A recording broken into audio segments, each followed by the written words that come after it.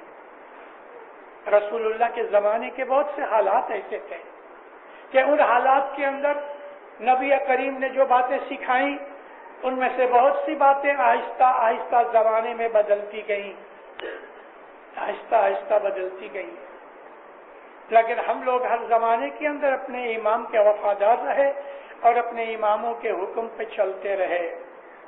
آج میں چند سوالوں کی وضاحت کروں گا۔ پاکستان ایک اسلامی ملک ہے اور ہمیں پاکستان کے اوپر فخر ہے، اس لیے کہ پاکستان ہمارے مولا نے بنایا۔ میں آپ جماعت کے سامنے ایک بزرگ عمر کے حساب سے اس حیثیت سے بھی کچھ کہنا چاہتا ہوں، واضح تو کرتا ہوں، مگر میں نے وہ باتیں بھی دیکھی ہیں جو آپ نے شاید نہیں دیکھی۔ میری آج 72 برس کی عمر میں بہت سے ایسے واقعات گزر چکے ہیں کہ جو ہم لوگوں کو پتہ نہیں۔ بہت زیادہ دور نہ جاتے ہوئے چند چیزیں میں اس لیے بتانا چاہتا ہوں کہ آپ میں جو جوان لوگ بیٹھے ہوئے ہیں ان کو شاید یہ چیزیں کہیں ہسٹری میں سے جلدی پتہ نہ لگے۔ بعض چیزیں دیکھی ہوئی ہیں، سنی ہوئی ہیں، بعض چیزیں لکھی ہوئی نہیں ہیں۔ حضرت مولانا امام سلطان محمد شاہ صلی اللہ علیہ 8 برس کی عمر میں امام بنے۔ 8 برس کی عمر بہت بچپن کی ہوتی ہے، لیکن چونکہ امام کو عمر کے ساتھ اس کے نور کی کوئی نسبت نہیں ہوتی، امام اگر 8 برس کا ہے یا 80 برس کا ہے، اس کی جو نوری حالت ہوتی ہے وہ بزرگانہ ہے۔ یہ تو 8 برس کے تھے کہ جب وہ امام تخت پہ آ کے بیٹھے، تخت نشین ہوئے، امامت شروع ہوئی۔ اگست کی 17 تاریخ کو علی شاہ ماں باپ گزر گئے اور مولا امام بنے، لیکن پہلا دربار 1 سپتمبر کو کیا، 15 دنوں کے بعد۔ 8 برس کا امام تخت پہ بیٹھا ہے اور بڑی بڑی پگڑیوں داڑیوں والے بزرگ ہاتھ باندھے پیچھے کھڑے ہیں۔ امام فرمان کرتا ہے، اے جماعت، اگرچہ ہم چھوٹے ہیں عمر کے حساب سے، لیکن ہم بزرگی پائے ہوئے ہیں، اس لیے کہ ہماری ماں بی بی فاطمہ ہے، ہماری دادی بی بی فاطمہ ہے، ہمارا دادا حضرت علی ہے اور ہمارا نانا مشکل کشائی کا بی بی فاطمہ کا جو سرتاج تھا وہ حضرت رسول اکرم ہے، ہمارے اندر علی کا نور موجود ہے۔ یہ فرمان لکھے ہوئے ہیں۔ 8 برس کی عمر میں اس بچے کے منہ سے ایسا بزرگانہ کلام حیرت کی بات ہے، لیکن یہ کوئی حیرت نہیں۔ اس کے 3 مہینے پہلے مولانا امام سلطان محمد شاہ تخت نشین ہوئے، اس کے 3 مہینے پہلے حضرت پیر سلامت سید ابو الحسن شاہ، ان کے پاس پیری جوان ہے۔ مولانا علی شاہ ماں باپ کا ایک بڑا فرزند تھا جو سلطان محمد شاہ سے بڑے تھے، آغا نور شاہ۔ آغا نور شاہ کا ایک فرزند تھا، آغا شاہ خلیل اللہ، اور آغا شاہ خلیل اللہ کا ایک فرزند تھا جس کا نام تھا سید ابو الحسن شاہ۔ آغا شاہ خلیل اللہ کے پاس پیری جوما تھا، آغا نور شاہ ان کے دوسرے بھائی تھے مگر ان کے پاس پیری جوما نہیں تھا۔ آغا شاہ خلیل اللہ کا ایک دوسرا نام بھی تھا جن کو ہم پیر شہاب الدین شاہ کہتے ہیں۔ ٹرو میننگ آف ریلیجن پیر شہاب الدین شاہ کی لکھی ہوئی کتاب ہے، کمپلیٹ نہ ہو سکی، آپ وفات پائی۔ جب پیر شہاب الدین شاہ نے یعنی کہ مولانا سلطان محمد شاہ کے بھائی نے وفات پائی تو ان کا ایک لڑکا 3 مہینے کی عمر کا تھا، اس کا نام تھا سید ابو الحسن شاہ۔ اس 3 مہینے کے بچے کو مولانا علی شاہ ماں باپ نے، امام نے پیری جوما دیا۔ دیکھو دیندارو، ہم جس کو پیر کہتے ہیں، پٹھیوں کا پیر، وہ نبوت کے نور کا حامل ہوتا ہے۔ امام علی کے نور کا حامل ہے، پیر نبی کے نور کا حامل ہے۔ مولانا سلطان محمد شاہ کا ایک فرمان ہے 1903 کا، یہ فرمان میرے پاس پرنٹڈ موجود ہے، جو کسی اور کتاب میں نہیں ہے۔ میرے پاس بہت پرانی کتابیں ہیں کہ جو کم نصیبی سے کسی اور جگہ نہیں ملتی، ہوگی کسی کے پاس، تو مجھے علم نہیں۔ میں آپ کو جو کچھ بھی کہوں گا ثبوت کے ساتھ کہوں گا، کیونکہ میرے پاس وہ کارتوس ہیں کہ جو چلائے جا سکتے ہیں۔ جیسا کہ یہ کچھ کے اندر 1903 کے فرمان میں مولا فرماتے ہیں کہ جب رسول اکرم نے وفات پائی تو انہوں نے امام حسن کو اپنی گادی یعنی گدی بخشی، مسند دی، اور جب مولانا علی نے وفات پائی تو امامت کی گدی امام حسین کو دے کے گئے۔ پیر امام حسن کو ہم ان کو امام اس لیے کہتے ہیں کہ عربی زبان کے اندر پیر کا لفظ نہیں ہے، عربی زبان میں پے نہیں ہے، بے ہے۔ پیر کا لفظ جو ہے وہ فارسی ہے، اور اس کا جو وزندار لفظ ہے عربی زبان کے اندر، اس کو کہتے ہیں امام مستعودہ، استفادہ کرنے والا، مددگار۔ ہم جس کو حاضر امام کہتے ہیں اس کو ہم امام میں مستقر کہتے ہیں، امام استقرار یاری، یہ استقرار کا مطلب ہمیشہ قائم رہنے والا۔ تو امام حسن کو پیر بنایا گیا، امام حسین کو امام بنایا گیا، اس طرح یہ پیری اور امامت چلی۔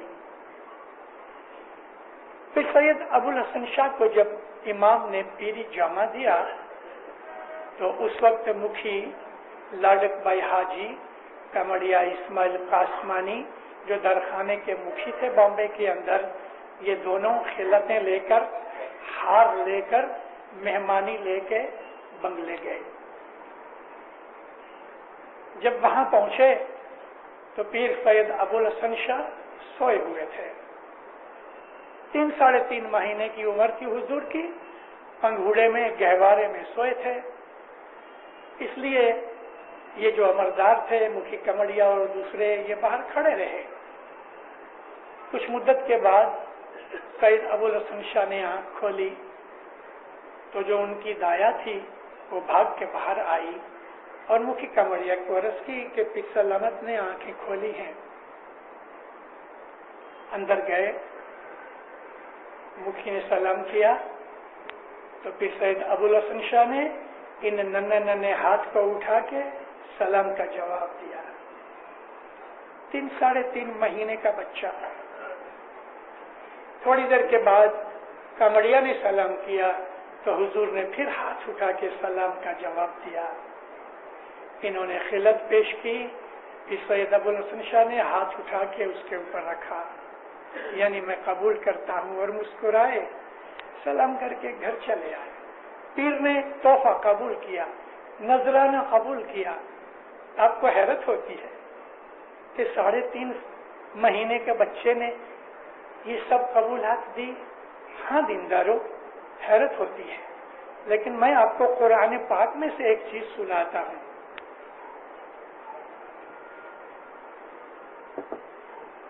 بی بی مریم کو بچہ ہوا۔ بی بی مریم کا جب یہ حمل قریب ہوا، ڈلیوری کے لیے نزدیک ہوا، بی بی مریم ہیکل کے اندر رہتی تھی، سارا دن اور رات جتنا بھی بن سکتا تھا عبادت میں گزارتی تھی۔ جب زچگی کا وقت قریب آیا تو اللہ نے فرمان بھیجا، اے مریم باہر نکل، اس مسجد میں سے باہر نکل، ڈلیوری یہاں نہیں ہوگی۔ بی بی مریم باہر نکل گئی۔ کھجور کے درختوں کا ایک جھنڈ تھا اور وہ اتنا گہرا اور گھنا تھا کہ اس کے اندر روشنی بھی نہیں پہنچتی تھی. اللہ کی ہدایت سے حضرت بی بی مریم اس کے اندر چلی گئیں اور وہاں 2 حوریں آئیں اور حضرت عیسیٰ علیہ السلام کا جنم ہوا.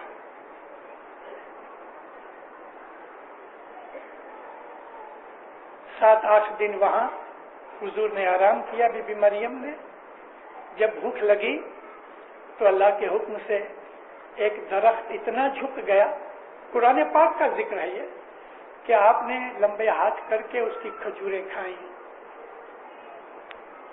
اب صاف پاک ہو کے بچے کو اٹھایا تو اللہ فرمایا, اے مریم, لوگ تیرے سے سوال کریں گے, تو جواب نہ دینا, چپ رہنا اور بچے کی طرف اشارہ کرنا, یہ جواب دے گا. اس وقت حضرت عیسیٰ علیہ السلام تقریباً 1 مہینے کے ہو چکے تھے. بی بی مریم ان کو گود میں اٹھا کے جب اس جھنڈ میں سے باہر نکلی اور شہر کی طرف آنے لگی تو لوگ اکٹھے ہوئے. اے مریم, تیرے ماں باپ تو ایسے نہ تھے, کیسا تانا مارا ہے کہ تو نے شوہر کے بغیر بچہ جنا ہے. کہتے ہیں تیرے ماں باپ تو ایسے نہ تھے. یہ گالی آسانی سے سہن نہیں ہو سکتی, لیکن حکم اللہ کا یہ تھا کہ تو مت بولنا. بچے کی طرف انگلی کی. حضرت عیسیٰ بولتے ہیں, میرا نام عیسیٰ ہے, خدا نے مجھے نبی بنایا ہے, خدا نے مجھے کتاب دی ہے اور مجھے نماز پڑھنے کے لیے یعنی عبادت کرنے کے لیے اور زکوٰۃ دینے کی ہدایت کی ہے.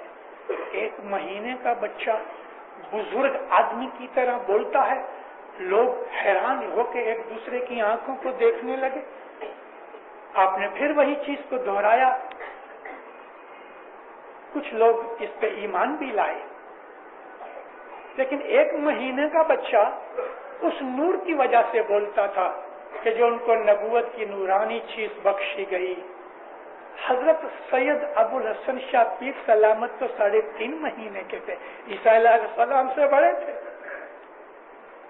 اگر وہ بولے نہیں لیکن ہاتھ اٹھا کے سلام کا جواب دیا, مسکرا کے ان کو بخشش اور دعا دی اور خلت پہ ہاتھ رکھ کے قبول کیا, کوئی تعجب کی چیز نہیں, کیونکہ جو نور ہے اس کو عمر کے ساتھ کوئی تقاضا نہیں.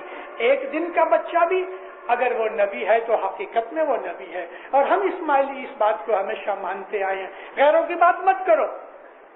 ہم اسماعیلی مانتے ہیں کہ ہر امام, ہر نبی وہ جب پیدا ہوتے ہیں ان کو اس نور کی بخشش ساتھ ملتی ہے. وہ جنم سے ہی, پیدائش سے ہی نبی ہوتے ہیں, پیدائش سے ہی امام ہوتے ہیں, مگر جب موقع آتا ہے تب وہ اس کا اظہار کرتے ہیں. رسول اکرم نے اپنی نبوت کا اظہار 40 برس کی عمر میں کیا, مگر وہ نبی پیدائش سے ہی تھے. ہم کو رسول اکرم کی سیرت کی وہ کتابیں کہ جو بہت پرانے لوگوں نے لکھی ہوئی ہیں, آج سے سینکڑوں سال پہلے, آپ جب ان چیزوں کو پڑھو تو آپ کو ان چیزوں کا پتہ لگتا ہے جو ہمارے گنانوں کے اندر ہیں. پھر صدر دین نے محمد صلی اللہ علیہ وآلہ وسلم کی جو تعریف کی ہے, ان کی تولد کے اوپر ایک مارولس چیز ہے. او جی رے بھائی رے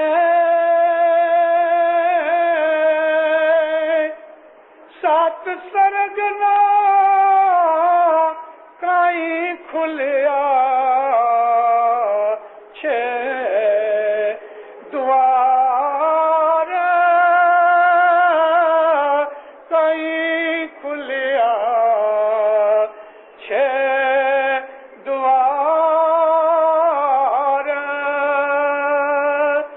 جس دن نبی محمد جنم نبی محمد جنم نبی کا نام ساتھ لگایا, خالی محمد نہیں کہا. نبی محمد جس دن پیدا ہوئے, صدر دین کہتے ہیں خدا نے جنت کے